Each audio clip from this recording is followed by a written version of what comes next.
ওয়া ইন্নাকা লাআলা খুলুকিন আযীম।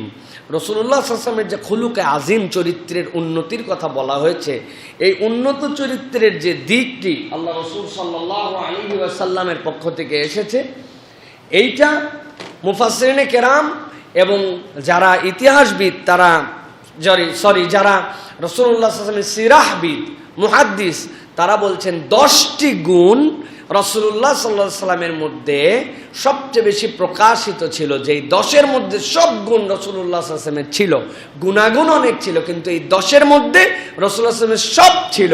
এই 10 গুণ যার মধ্যে, তার মধ্যে রাসূলুল্লাহ সাল্লাল্লাহু আলাইহি ওয়াসাল্লামের ছায়া আছে। সুবহানাল্লাহ। 1 নম্বর শিষ্টাচার, রাসূলুল্লাহ সাল্লাল্লাহু আলাইহি ওয়াসাল্লাম শিষ্টাচারী মানুষ ছিলেন। 2 নম্বর রাসূলুল্লাহ সাল্লাল্লাহু আলাইহি ওয়াসাল্লাম ভদ্রতার সর্বোৎকৃষ্ট লেভেলে ছিলেন। 3 নম্বর নম্রতা। 4 নম্বর দয়া এবং দাক্ষিণ্য। 5 নম্বর বিশ্বস্ততা। 6 নম্বর সততা। 7 নম্বরে সহিষ্ণুতা। 8 নম্বরে দানশীলতা। 9 নম্বরে আতিথেয়তা। 10 নম্বরে মানবিকতা। রাসূলুল্লাহ সাল্লাল্লাহু আলাইহি ওয়াসাল্লাম শিষ্টাচার, ভদ্রতা, নম্রতা, দয়া, দাক্ষিণ্য, বিশ্বস্ততা, সততা, সহিষ্ণুতা, দানশীলতা, আতিথেয়তা এবং মানবিকতা, এই গুণাগুণগুলা দিয়া রাসূল সাল্লাল্লাহু আলাইহি ওয়াসাল্লামের জীবন পূর্ণ ছিল।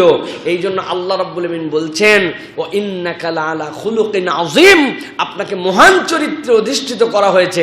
কেউ যদি তার জীবনে পূর্ণতা পেতে চায়, জান্নাতের সার্টিফিকেট পেতে চায়, জান্নাতে যাওয়ার ফিটনেস নিজেদের জীবনে পেতে চায়, তাহলে মুহাম্মদ সাল্লাল্লাহু আলাইহি ওয়াসাল্লামের গুণ তার হৃদয়ের মধ্যে ধারণ করতে হবে। আল্লাহ যেন আমাদেরকে তৌফিক দেন, বলেন আল্লাহুম্মা আমিন।